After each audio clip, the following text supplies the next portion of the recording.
তো বন্ধুরা, আসসালামু আলাইকুম। 5-6 দিন হচ্ছে যে পেঁয়াজ লাগানো, রসুন লাগানো ভিডিও দিয়েছিলাম। এই দেখেন সেই পেঁয়াজ, দেখতে পাচ্ছেন কত সুন্দর পেঁয়াজ বের হয়েছে। দেখুন, এই দেখেন পেঁয়াজ, দেখুন কত সুন্দর।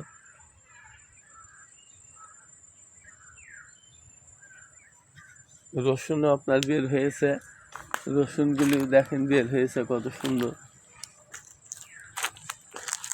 দেখতে পাচ্ছেন। এই যে রসুনগুলি, এগুলি হচ্ছে আপনার রসুন, সুন্দর বের হয়েছে রসুন।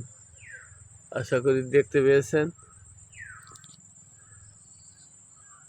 এই যে দেখেন পেঁয়াজ রসুনের জমি দেখতে ভালো লাগছে। এখন সব কিছু চেষ্টার প্রতিফলন, চেষ্টা থাকলে সব কিছুতেই সাকসেসফুল হওয়া যায়। আশা করি সবাই ভালো আছেন, ভালো থাকবেন, এই প্রত্যাশায় আমি বুলু দাদু।